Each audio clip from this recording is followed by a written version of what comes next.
So it's fall now, and I've been busy shopping at the Dollarama, picking up several items to make different craft projects and to do some decorating. So here we go. Okay, so this is my mantle right now. Don't really do much with it except for Christmas. So I'm going to decorate now for fall.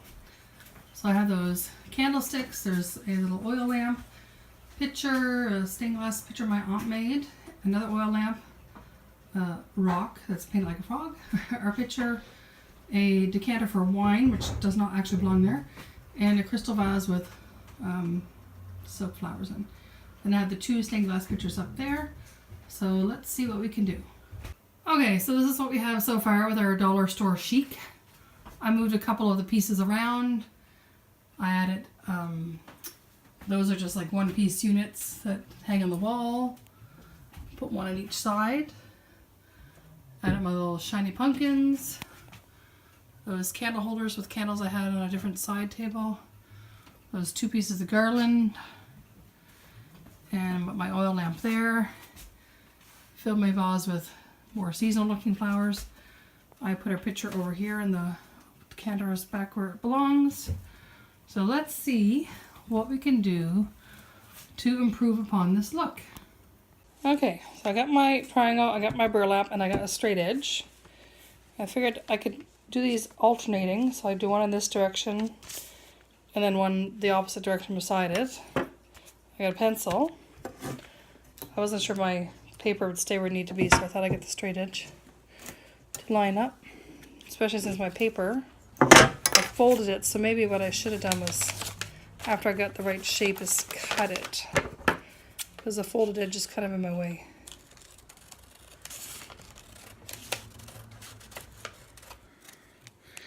It's a little bit pointier. Okay, now I've put my paper down, my flag. Put the straight edge here on the fabric, and I'm going to draw where I need to cut. Okay, I gotta move slightly over. I don't want to write on the paper, I want to write on the fabric. There we go. Like so. Actually, don't remember how far up here it had to go, but that's perfect. And now,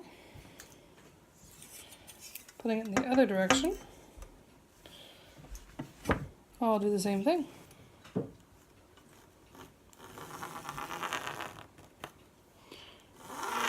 There we go.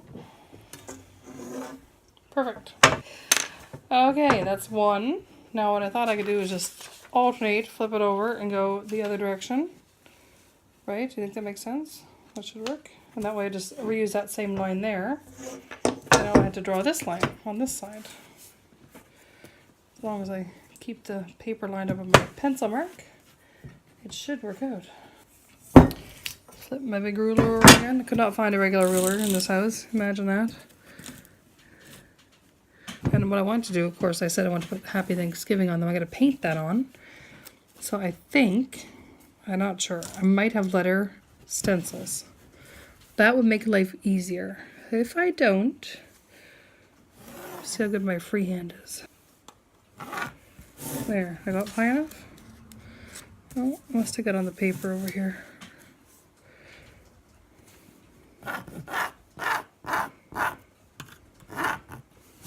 There we go. And there we are. So that's 1, 2, 3, 4, and then I will flip it. I'll twist that. Like so. So I fold it over at the points.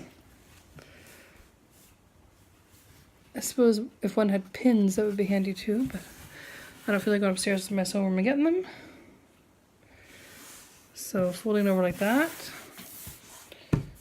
Good work. Now, I guess if you want to make it a little different too, if you make the next set of flags with the lines going horizontally instead of vertically, that could give you more looks out of the same piece of fabric.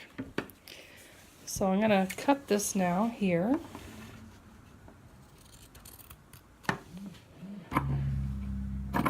Ooh, you know, I actually have a new pair of fabric scissors, not even that far away. I think I'll get them, make this project easier. Well, actually, I said fabric scissors, but they're not actually labeled that way. They're just forged scissors by Fiskars. It's funny, I need scissors to open this package of scissors. I absolutely hate these packages. Why do they do that? They heat seal the edges. There's no way to open it without another pair of scissors. It's so annoying. Luckily, I have another pair. Okay, that should probably do it. Oh, there's a middle... Wait, no. I think we're good. Ta-da! Okay. I got like a whole garbage pile going on over here now. Now I've doubled up this fabric, so I'm going to cut twice as many, right? Twice as quick. So now I have two. Da-da-da! 2 triangles. 2 flakes. And I was hoping the burlap would be stiff enough that maybe only one clothespin would hold it up in the middle. If not, I could put 2 on, but I don't know if I have enough. I might have to go buy more. Is it just me, or is everything at the dollar store, the Dollarama, actually more than $1? I'm looking at my receipt, and there's not one item on here that is actually $1. Start out with $4. That was the bucket. The rolls of fabric were $3 each. Some of the fall leaves I got. Well, actually, I don't know. Just says fall leave. Actually says leave. L-E-A-V. It's hilarious. $3, $4, $4. Yeah, $3. A bunch of them. The garland was $4 each. Other fall leaves. At least this has an S at the end. Is $3.50. Small pumpkins. So that's these little guys here. Those are $1.50. Even that's not $1. That's just styrofoam. Like seriously, it's just styrofoam glitter on it. Those are $1.50. Or sorry, some I guess are $1.50. Some are $1.25. Or maybe not. No, they might all be $1.50. Some of the Thanksgiving picks I got were $1.25. Something just says Deco $2.50. More leaves $1.25.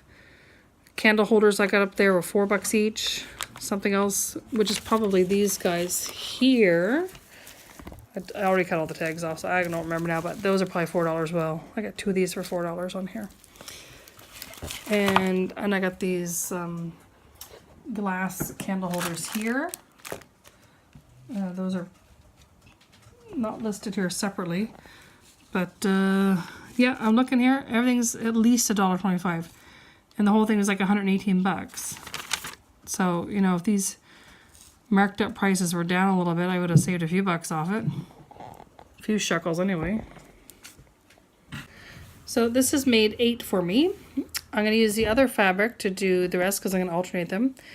And I need another 9 to spell Thanksgiving, but I think I'll make a space in the middle too, so it'll be an even 10. So I will do another 8 from that other fabric, and then, I don't know, maybe 2 more from that same fabric. So at each end it'll be the same, and then they alternate as they go towards the middle. If I figure that out properly, we'll find out. Okay, so I've done some experimenting. I don't have a stencil for letters, so I have these chipboard letters. So I made 2 signs. One will say Happy Thanksgiving, one will say Fall. So I took the pencil, I traced around it, I put the F on, and I remember to have these metallic markers. I outlined it with that after. Although I do find the gold looks very green to me. That's okay, it's kind of small. I was thinking something bigger. I cut out some more flags, some extra flags. So then I freehanded the H in the same style as the chipboard letter, just, you know, quite a bit bigger. That's actually a good size. You're going to be able to see that for happy, you know. I did with the gold again, but then I realized I don't care a lot for the green look to it. And I do have this one's kind of coppery. I tried to go over that, maybe because it's still wet. I don't know, it doesn't look that great. I might redo the H with just this marker. So I'll move on to the A to see how that turns out. I decided I would sort of, since I freehanded them, I want to make sure I kind of get, you know, so it's going to start 5 centimeters down. I found myself a smaller ruler. And they're going to be about 7 centimeters long and, you know, that kind of thing. So I just can kind of eyeball where I want to put the letter. So that's the H, and that's the polka dotted flowery one. So now we're going on the striped one. And the A style looks sort of like that, so I might mimic that where it's thicker on one side, thinner, we'll see. We'll just see how I get there on that one. So kind of like that's the middle, and this is, I don't really want to put pencil on because I found the pencil, you can see it a little bit. I just kind of mark a little bit where the top of the A should go. And then I'll mark down 7. I'll put it towards the side a little bit because the tail of the A, of course, is going to go diagonal. So kind of see when I get a pencil mark here, and I get a pencil mark here. So that's, you know, where my A has to kind of go down towards. So I'm just going to use the edge of the brush just to give me the basic shape of the letter. Kind of like doing a pencil, except I find the pencil you can see.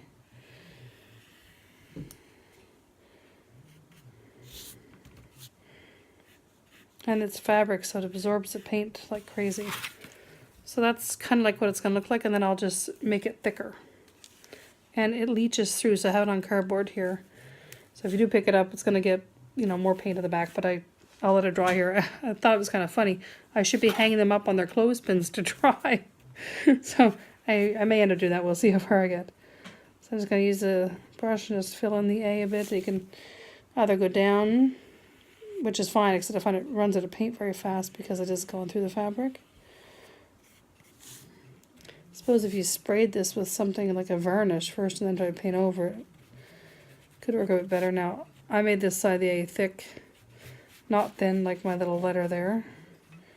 I find if you go horizontal to fill in the letter, it covers the fabric better.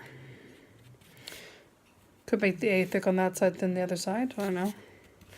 I just think it would stand out better if it's nice and thick. And then the outlining really helps it, I find. So just make a nice little peak at the top. And work my way down this way. And they don't have to be the same thicknesses. I mean, the chipboard A is not. They should end at the same point, though. Make sure you don't go past one side over the other side. I remember this episode of Sesame Street where Big Bird had these curtains and they were too long for the window. So he took the scissors and cut one side, and he cut the other side to match, except it didn't match. And then he cut the other side to try to match again, and then it was too short. So they had to cut the other side. By the end of it, he had about 3 inches of curtain left, and I still don't think they were even. So be careful with the tails of the A's here. Now, if you look at the chipboard letter, they spread out at the bottom. I tried to mimic that with the H, so that'll be kind of like where the A is going to end. It'll have little feet. So I just use the edge of the brush to kind of mark what the feet are, like that. Kind of make a little peak. And I do have a smaller brush if I find that might help. I did pick up another little tiny brush for details. I like how it kind of finishes the A off with the little feet, I'm going to call it, for lack of a better word. Now, I outlined it when it was still wet. I don't recommend that because I actually got paint on my marker and I had to wipe it off a bunch of times. So I'll just kind of hang the H over there. And then I'll put the A up over here so it can dry. And I'll outline it after, see how it turns out. So I got them all stacked up, alternating. So next we're on to P. Now I look for my letters here, and the P kind of looks like that. So I'm going to go for that little look. Okay, so here's where I put the Happy Thanksgiving sign. I had it over the fireplace, but it was just too long. And even here, I don't like it hangs down so low. But in order to fit all the flags on, it needs to be that long. So I may move it over to my curtain area. We'll see. You can kind of see, not really well there, but how I outlined each letter with the marker. Make it a little easier to see them. So there it is, Happy Thanksgiving. And I just have it on a piece of jute. And it's just looped at the end, or I already have these cup hooks set up for my Christmas stuff. Oh, which reminds me, I actually have a cup hook in the middle. So maybe what I'll do, I'll just move up where the N is, between the A and the N, and put it on the other. I have another hook right in there somewhere. So maybe I'll do that, so it'll loop-de-loop kind of thing. just because it hangs down so low. So moving on.